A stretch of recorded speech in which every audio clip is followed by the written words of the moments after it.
I'm Jeannie Godgila in Paris. Thanks for joining us here on France 24. Beirut has been hit with another day of protests. Crowds turned out in front of Parliament, with clashes already breaking out between police and protesters, and Parliament postponing the session that was meant for today. Hundreds of thousands of people have filled streets and blocked roads across Lebanon for a month now. They're demanding the ouster of a political class they say is incompetent and corrupt. Molana-Allen told us more from Beirut. They were highly organised today. They had in fact planned this for last Tuesday, which is when the session was supposed to happen. But after all the protests were planned, the Speaker of the Parliament, Nabi Berri, said that he was going to postpone it by a week. Protesters said, OK, we'll postpone our protests by a week. So they had called for people to turn out from 5 a.m. this morning to form a human shield around Parliament to try and stop parliamentarians, those MPs, from actually being able to reach the session.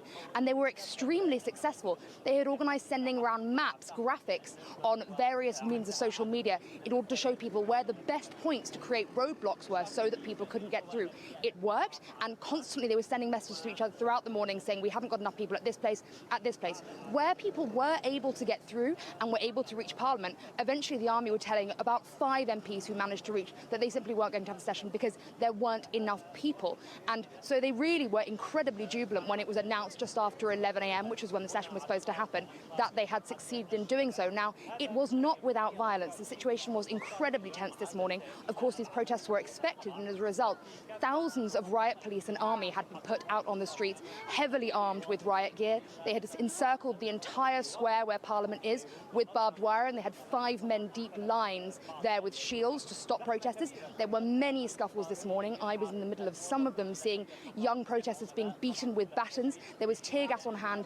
That wasn't used, but there were a lot of injuries. Medics from the Lebanese Red Cross running in and out of the crowd with helmets on, trying to retrieve those protesters and treat them. And when they were treated, most of them went straight back into the fray to carry on protesting.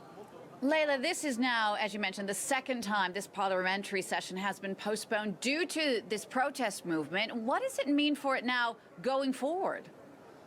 So the announcement, when it was given, it was said the Secretary General of Parliament said that it was being cancelled because they could not reach quorum. They couldn't have enough people actually coming. But before, there were 128 MPs in Parliament. 53 had already boycotted by this morning, saying that if protesters were this angry about the situation, they shouldn't be holding this parliamentary session anyway. So on the one hand, many parliamentarians not wanting to go ahead at the moment under the current circumstances, and even when they wanted to, as I say, they couldn't reach. The fact that protesters now know they can do this, that they've been successful, despite the huge number of security forces that were turned out this morning, and great efforts from many parliamentarians to reach Parliament, really has changed the dynamic, because essentially they can't continue to function. What's been happening right now is that as far as protesters are concerned, the government is completely ignoring them and just trying to carry on with its own agenda. This is a caretaker government now, ever since Prime Minister Saad Hariri resigned on October 29th, and many people saying they should not be legislating at all. People are unhappy with the laws they were trying to pass today, but that's not even the issue.